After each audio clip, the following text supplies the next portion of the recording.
Call Jill. Frank Carini. Here. Joe Cerniglia. Here. Amy Millette. Here. Leah Schreiber Johnson. Here. Mark Verhalen. Mark. Mark is present.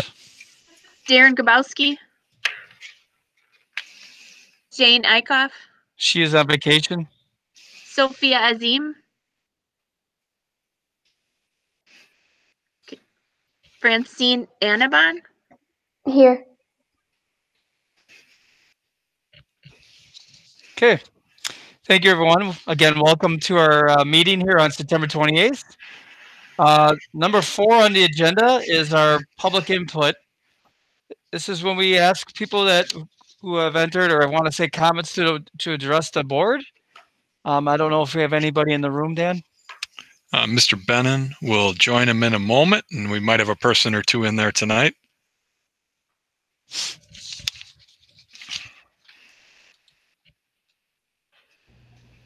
We have no one to speak this evening. Thank you, Chris. Okay.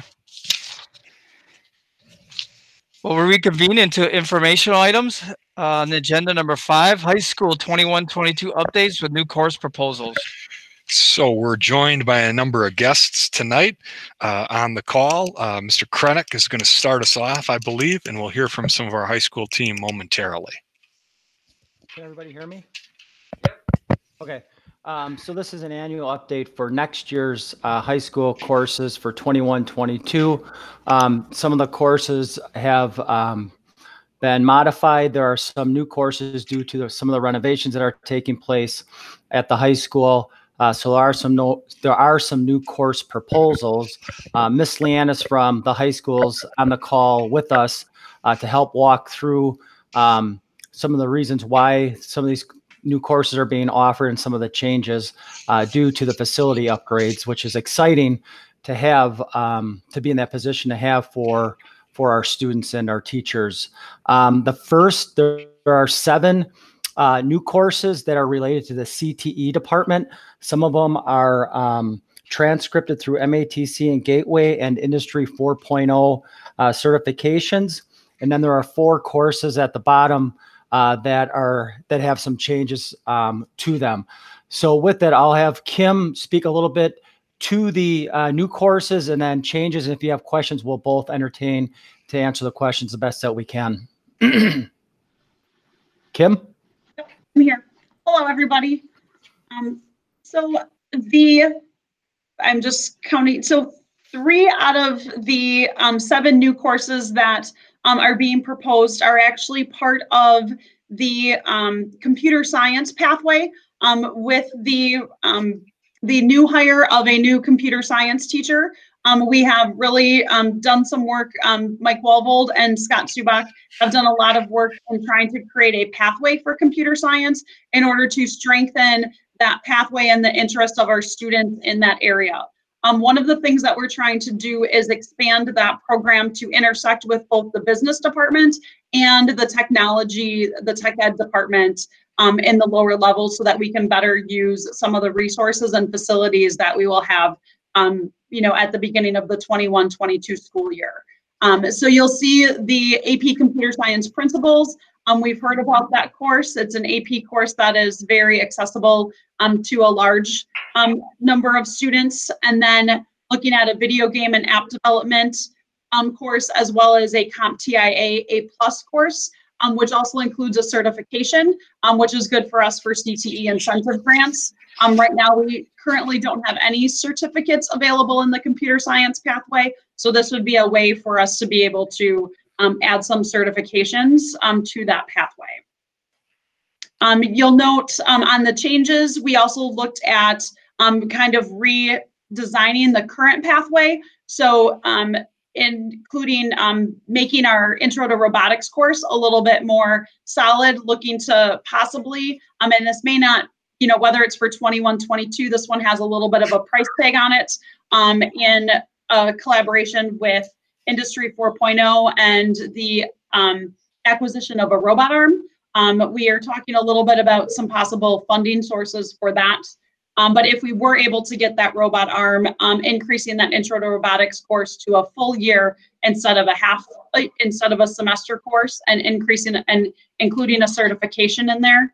And then combining two courses that we currently have, which is Intro to Computer Science and Intro to Programming, and combining them into 1 year-long course instead of running them as two independent semester courses. Hoping that we can keep some kids in that program for a little bit longer, and hopefully increasing their interest in that program so that we can get them into AP classes and some classes that have certifications. OC Cafe and the Fashion Design and Textile are courses. OC Cafe is a new course that would allow us to use the renovation to our culinary area. Part of that renovation includes a little cafe or a cafeteria, or not a whole cafeteria, but a cafe. So that course would then allow students to, it would be another school-based enterprise similar to the Armory, where students would be able to sell coffee and pastries and stuff that they would be creating in those culinary courses. And then the Fashion Design and Textile is just an update. With the renovation, we'll have less of the sewing machines and like the actual clothing and sewing courses that we currently have. And so it's a modification of our current fashion design course and our clothing construction courses into one course that would accommodate both of those. Marketing Principles is just a combination of two of our current courses, again, keeping the students being able to cover a little bit more material and transcripting those courses and getting certification in marketing. By doing it independently with two different semester courses, we're not able to transcript it or get certifications. So by combining and the overlap between those two courses into one course and adding some additional content, that would allow us to transcript that course. And then financial accounting would be another transcripted course, getting our kids more prepared for youth apprenticeships in the financial accounting area. And then we have two healthcare courses that would add to our transcripted courses along with our medical terminology. And again, this kind of goes to the regional pathways in healthcare of having to have kids that have college credits in order for them to be completers in those regional pathways. Kim, I just want to take a moment before we go into some questions here to commend the CTE department on all of this work. Like, these are very like diverse and interesting offerings. And were I a high school student or were I advising one, there's all sorts of stuff that I think tick a lot of interesting boxes for kids. So very cool, and pass our thank yous on, because I know even if these courses don't have enough kids in them to run, it's a lot of work to design the proposal. It's a lot of work to design it. And there's some really cool stuff here. So thank you for bringing it here to us tonight. Yeah, absolutely. I will definitely pass that on. Other questions for Kim or John, or questions or comments for the team? Yeah, I had a couple. You're mute. I had a couple. Is there, I thought I read something that there's going to be some CAP courses versus AP courses. Could you explain, not just for us, but for the public, what the difference between a CAP course and a AP course? Sure. The CAP courses are run through UW Waukesha, where teachers are certified through the UW system that students can take the CAP course and get college credit. And the AP is similar, except for they take the AP exam if they're enrolled in the AP course. And providing they score a 3 or better on the AP exam, they can get college credit for that. Okay, so one has a test and one does not. Okay. And then somebody mentioned, I think Kim, you mentioned something about that the fashion design class, because there's less sewing machines because of the construction. Yeah, so in the format or the reconfiguration of the tech ed or the CTE area over by childcare, they wanted to focus a little bit more on the childcare and the health sciences and the culinary fields. And so right now the machines that we have are currently housed in like one of our health science rooms. So I don't think, it's my understanding that in the construction plans, there's not as much room for as many machines. So having just a dedicated sewing class, we just don't have the space for it. And so rather than getting rid of it altogether, they combined it with the fashion design class so that we're still offering that strand in the CTE department. It's just not as many courses as what we had before. Okay. Did we have a lot of students that were in those classes? No, that's a strand in the family and consumer science that's been kind of, slowing down. Once in a while we'll get we usually have a couple sections of clothing each year, but we haven't run the actual fashion design course in the last couple of years. Okay. So Cheryl, I just want to jump in quick. When we were planning for the high school, all of those things were vetted with the high school administration, and then they in turn go talk to their staffs to determine where are the areas we want to do so. And looking at the addition, what are the areas we wanted to improve or increase or change the layout for, and what are the areas that in turn would again have some sacrifice that comes along with it, because of any change, something has to be modified with it. Okay. And then I know you said something about how there was, you're looking to do some of the computer classes on a full year versus semester. Do we think we'll actually lose kids because it's a whole year? They might not want to jump in for a whole year, but they might want to do something for a half. Yeah. I think right now we have like a pretty good balance of like some semester courses as well as some year-long courses. Okay.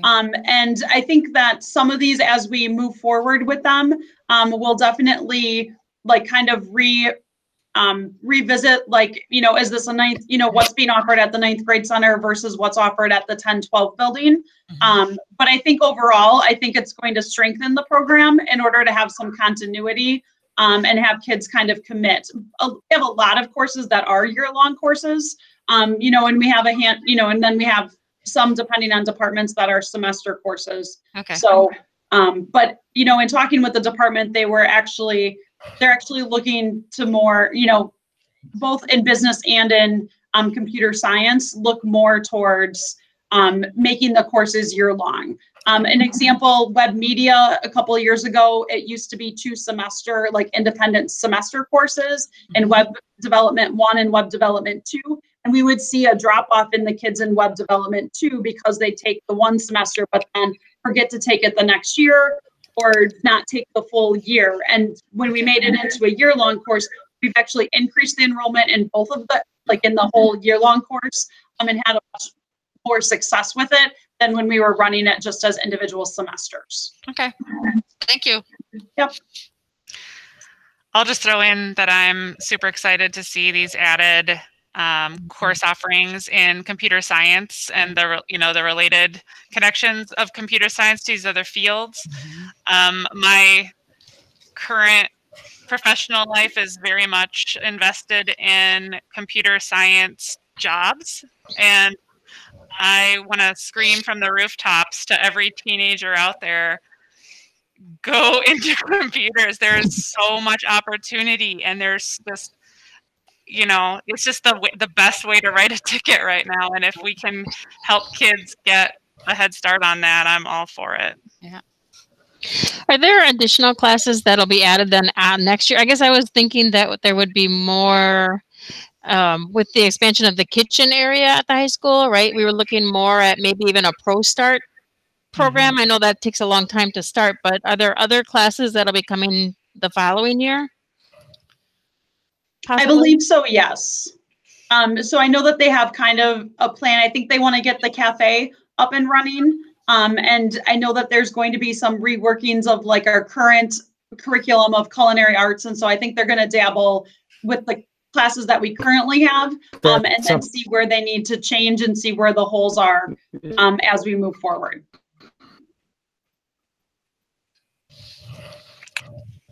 Mr. Krenick, were you trying to add something?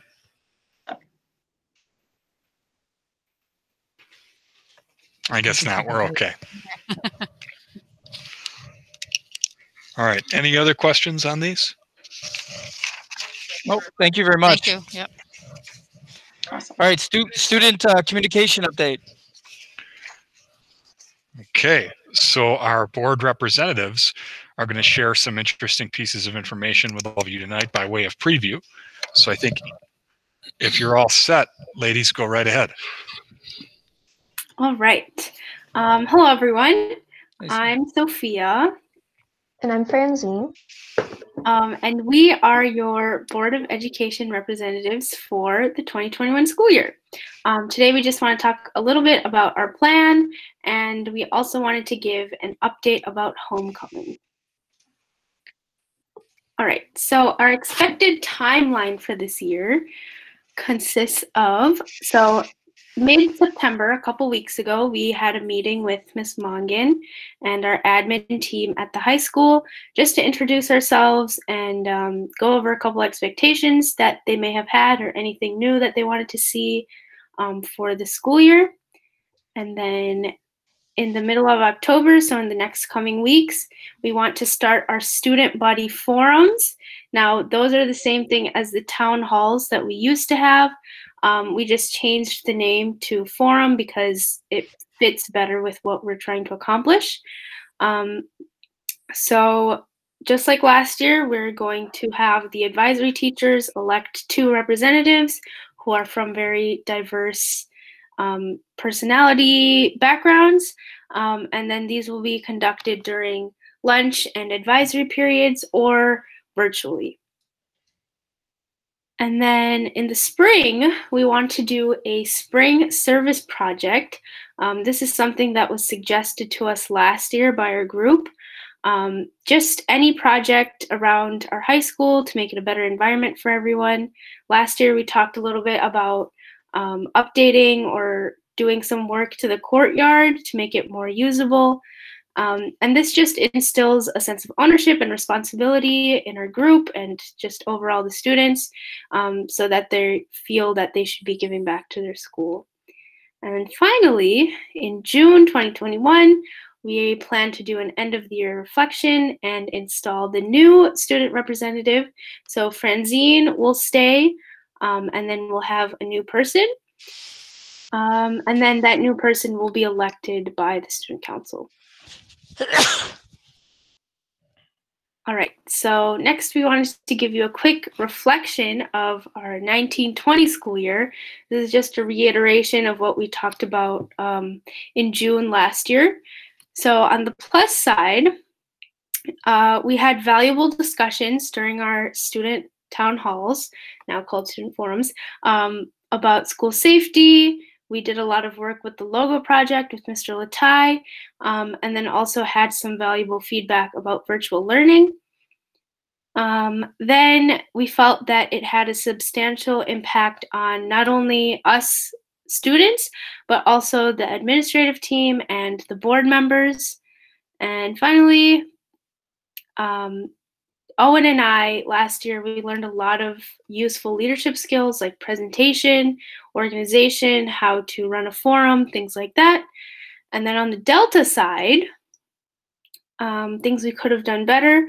We want to keep consistently high participation throughout the year. So last year we did see quite a decline from our first meeting to our last. And then we want to include 9th grade students from the very beginning. So we plan on doing that this year, just starting with everyone because everyone has a valuable input and it's just another point of view that should be equal to the other students. And finally, one thing we want to try to do is find a mainstream platform like social media, just to make sure that the whole student body is aware about student-related board decisions. So for example, our new course offerings, we just didn't feel that students would be willing to read those long agenda minutes or the emails that are sent out. So just an easier way for students to get access to that information. So, as stated before, these are our goals for the 2021 school year. So first off, we want to lead effective student body forums so that we can get useful information from them. And then with that information, we would like to continue speaking at Board of Education meetings so that we can effectively represent the whole student body. And we would also, as stated before by Sophia, we want to have a main platform where everybody can read the information in a more synthesized way so that everybody can stay informed. And lastly, as stated in the timeline previously, we want to complete a school service project, the courtyard, and we've started discussing that with Ms. Mongan for the spring. So for homecoming, if you click on through, we have a hybrid model essentially, so that we could keep the whole essence of homecoming. We have some virtual aspects along with in-person aspects. So instead of having an in-person wall to decorate for homecoming for each of our grades, we have a virtual wall that we'll all be posting on our grades' social medias, along with Spirit Day posts that would go along with hashtags, and a virtual parade, which will essentially be a video that will be sent out on a specific day. And since we won't have our pep assembly this year, to compensate for the games that we would usually play, we have a game night and watch party that will go on through the week. And some of our in-person aspects are the student dress-up days, so the students can dress up on the days they'll be in for their hybrid learning, and a court crowning where some of our committee members and student council will be able to go to the court member houses, and they'll decide through a live stream, they can see who got voted to be king and queen, and this will also include best buddies. And we'll have a homecoming drive-through, which you'll all be invited to attend. And at that drive-through, we'll also have a food drive for our fundraiser. So this keeps the homecoming spirit going on, and hopefully it'll go great this year.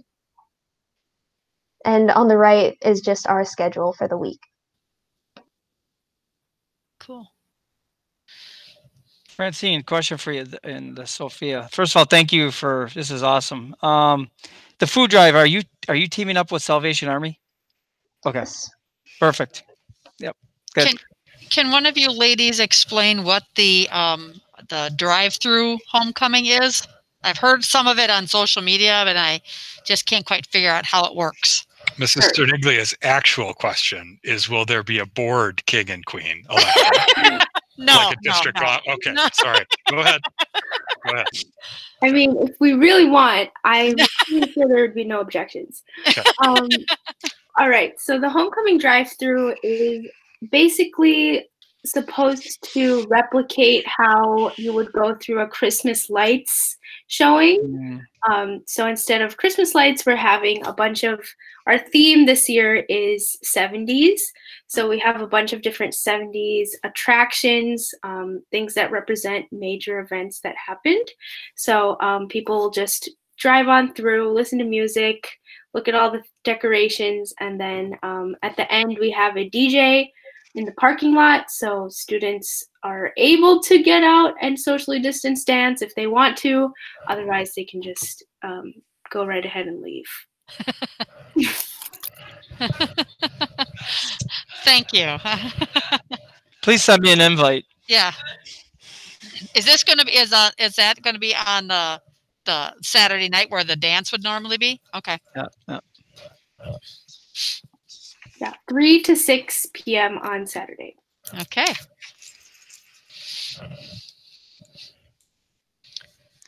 All right. Any Oh, other one more questions? thing, Oh. Sorry. I know usually the board participates in our homecoming parade. If you would like, you are welcome to submit a short video of all of you board members. You're not required to, obviously, but that would be needed to be submitted by Friday. It can just be a simple video, all of you waving with a music backtrack, nothing too fancy. We're lucky we can get on our computers. So my one comment is I took my kiddo to the dinosaur drive-through in Waukesha a couple of weeks ago or a week ago, and the line to get in there was literally hours long. Wow. So my just one learning experience heads up for you guys would be to be prepared for the potential of a traffic jam that goes on for miles. And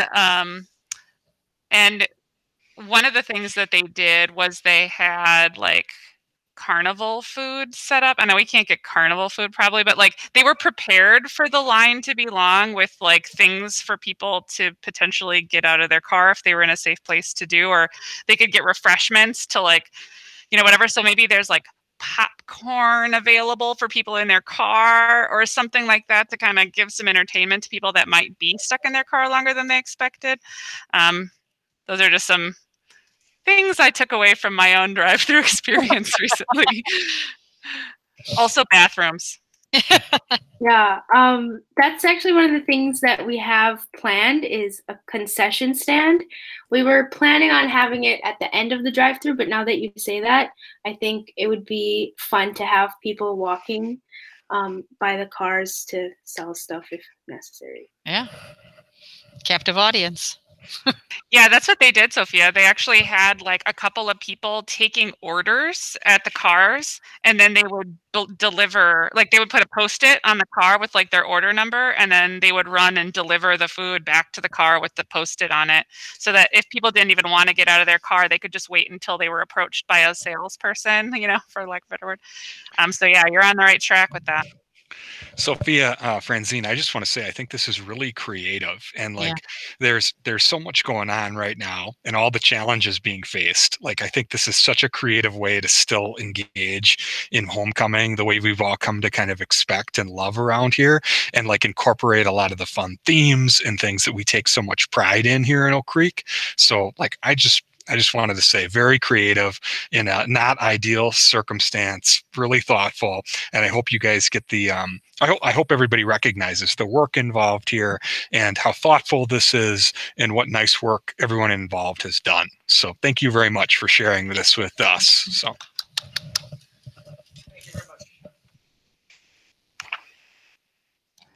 All right. Well, again, thank you. Next on the agenda is the compensation plan for 2021. All right, we have Mr. Hamblin joining us. Well, hopefully this is short, sweet, to the point. Nothing's really controversial in this. We created this quite a number of years ago just to put everything into one place. So when people needed to look certain things up, like pay ranges or benefits, it was all in one spot. So this is just the update. No real changes being proposed. We added the new position of Tech Integrator Coordinator and fixed an error from a previous plan. Troy, how long has the board been looking at this annual update? When did this first get all pulled together? 12-13 was the first year we did it. 12-13. So it's an annual update since 12-13.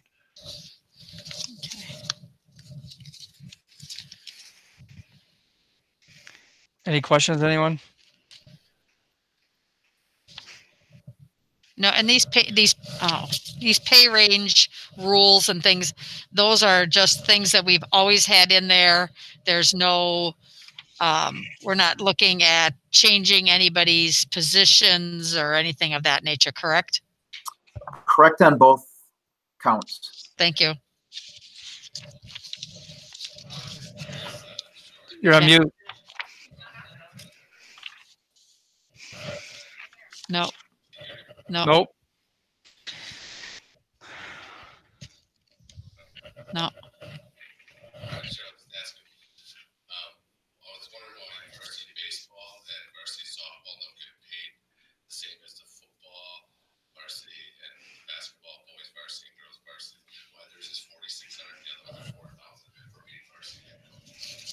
Darren, I'm going to make a note of your question, and either Mr. Hamblin or Mr. Holler can wrap around, because I'm sure there's a whole story and a history there that I just don't know by heart. So I did. Mr. Grabowski asked some questions about the different pay structures on the various athletic and activity accounts. So I'll follow up with him afterwards. And as far as our IT department, I know they are invaluable right now, absolutely invaluable. Do we have enough of those very important people? No, okay. no, we don't. Okay. So we could double the team and they would still be busy.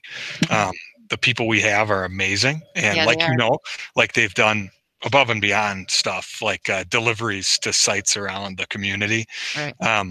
We're doing okay. Like Chris Okay. Bennon would come in here and lie to you if you asked him if he was doing okay. He'd say I know. He always says he's fine. Yeah. they're keeping up, and Right. you know, but like these are difficult times, and these are people that are in very high demand. So if I had the room to ask you for more, I'd ask you for more. So Right.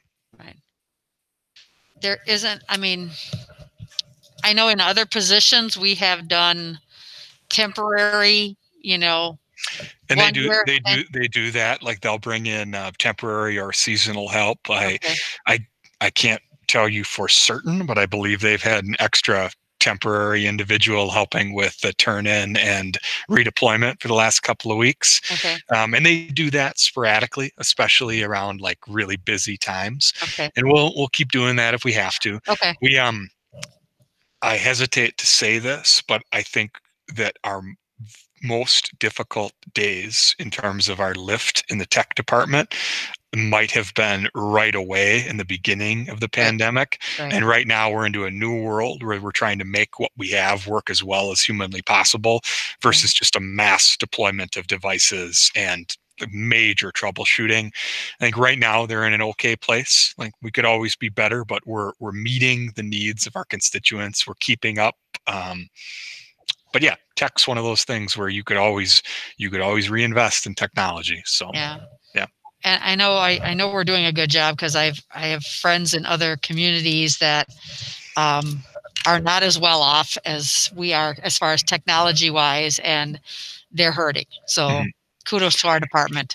I will note that I think Mr. Bennon was very wise to order the things he ordered when he did, because there are places that just can't get what they desperately need. Right. And the vision for what this was going to become, right? He saw some things coming that I think others may not have. Right. Like, for example, the need for wireless hotspots, how many we would need, a way to figure out how many we would need, and a way to get like a very thoughtfully constructed pricing structure to have them. Like that's just good foresight on that department, a department that's very taxed. So they've done good work and they've made some good choices. So thank you. You're welcome. Any other questions? Okay, thank you. August budget report. So the first thing I would like to note here, just so that we are aware, the numbers that are in the budget column, so in the orange budget column, are related to the annual meeting. So right now, if we were to take a look at that, the annual meeting was about $550,000 to the black. Currently, though, as numbers were changing from then, related to Admentum, we brought our new hires in. We went through their insurances and things like that. We're currently about $67,000, $68,000 in the red. So that'll be reflected at some point once we finalize Third Friday count and we get a state aid allocation in October. So we'll finalize all that at one time. Probably the biggest area would be on page 2, and you will take a look at a very large number of $1.7 million in capital purchases. Again, the budget number is 1.2. That was before or related back to our annual meeting. But that $1.776 million includes $1.25 million allocated to Admentum, which is our OC Virtual. So that is a significant additional expense brought on this year. So that is a big piece. I will also note, though, our utilities up above are roughly about 60%, a little under 60% of where they've been the last couple of years at this point in time. Some of that is just due to the fact that not having students in the building, so we don't run as many days cooling, or many hours really, days cooling. But another good portion is the equipment that was purchased through the revenue limit exemption and the items that were part of the referendum, and the much more high efficiency units being put in is very helpful. So when our utilities get dropped down significantly, that helps us quite a bit, because again, those dollars just get allocated to somewhere else throughout the district. And so That is really helpful. All in all, in other areas, we are running about normal. So salaries and benefits, which again are about 75% of our budget, are about normal, but they also include approximately $500,000 of staff to help run OC Virtual as well.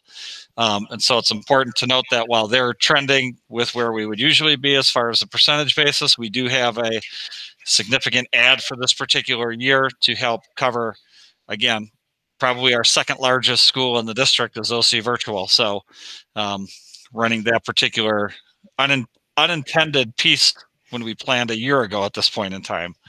And so that's where we are with that. If I just go to take a look at our fund balance, again, we're a little bit higher than last year at this point in time, but we have a significant jump in our health insurance fund balance. Again, that went from 769,000 to roughly $1.61 million. So a good, healthy increase there. Some of that, again, was tied to procedures being pushed off into the 2021 year because of COVID and not being able to even get into many doctors' offices outside of that, or certainly elective procedures. And so that's something we'll continue to monitor throughout the year. But at least we know we have a pretty good savings in there after our first 3.5 years in that particular program. So we should be really proud of ourselves. But again, this just also points out the massive fluctuation that happens throughout the year, kind of like a roller coaster. And so we are still in a good position to not have to short-term borrow, so not have to borrow funds in order to pay. So again, we're not paying a bank to allow us to operate, which is a really important piece of the puzzle, because every dollar we would pay the bank is a dollar we would take from somewhere else to do that. So I think all in all, at this point, we're in a good situation. But again, as I mentioned, right now we're about $67,000 to $68,000 in the red. It's important to note, though, that still is not really bad. If we take a look at the last 2 years, we had a $240,000 to our general fund balance last year. So to break even over a 2-year period, we still have a little bit of room to play, about $170,000 or so before we have to think about even using fund balance outside of this 2-year window. So that's still really good. If we were in other districts, they don't have that potential luxury, I guess I'll call it, because we've done some really good things. We've taken a look at our internal budgets. So when we think about Chris in technology and Steve in buildings and grounds, they're spending a lot of dollars on our coronavirus. We use a 919 code to help us coordinate that, but a lot of disinfectants or new iPads or new Chromebooks or hotspots, or just additional supplies, the sanitizing stations in the building. So lots of different things. And they're really working hard within their budgets to figure out how to do that without having to add to their particular budgets. And so that's a tough thing to do for both of those departments, but they're really working hard at it. And so kudos to them, because I appreciate that from my side of the business, that they really take a look at their budgets and try to figure out how they can make it work while still getting everything done that they normally would do in any particular year. Questions? I have a couple of direct questions. First of all, if we go back, say we all go back completely in virtual, will we see another increase? So if we go back completely virtual and there's an option for, well, let me backtrack for one moment. The $1.25 million of Edmentum is pretty close to all of the students who have signed up for semester or full year. So assuming there's no change in that, if we were to go remote and school would close again and our face-to-face learners would just fall into our instruction that happened the first month, we wouldn't see any cost increase. If COVID becomes again skyrockets really bad and we have a series of people who say we just want to be virtual for the rest of the year and they're going to jump into Edmentum and the district goes through that, we're certainly going to see an additional cost, because again, we're about set with the amount of students that are in it for semester and for the year. So anything up and above those would be an additional cost. And then the HRA disbursement is usually end of December, January. Am I correct? Yep. It's about mid-January to the beginning of February is when we disperse those dollars. So I'd like to recommend to the board that we push the HRA disbursement until end of May, June, because we don't know what expenses are going to be coming up. And so because of that, it's going to be a roller coaster. So that was a $2.1 million. It's 2.1, roughly 1.9 million of new dollars, and then 200,000 is forfeited from plans that individuals have left in any particular year. So we as a board, because really we're already negative about 68,000, 67,000. I think that's something that the board should really, we should really have a discussion about. Again, because the unknown, what we're going to be like in the next 5, 6 months, 7 months. Just in case we have to look at, you know, if we do go, like you said, if it goes up to the roof, more people go into Edmentum, our costs are going to go pretty significantly above.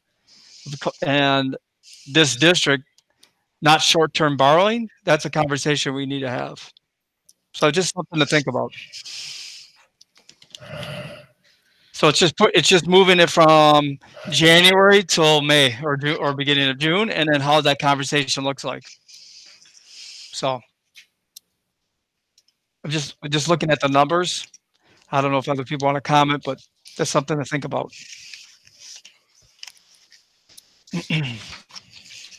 Any other questions?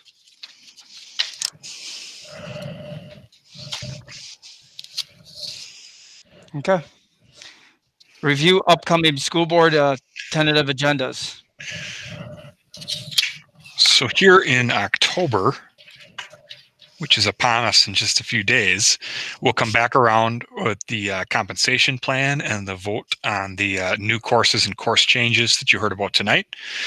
Andy will come back and update the board on pupil count, revenue limit, and the budget adoption process. So October 12th will be a heavy dose of the business office on some very important numbers.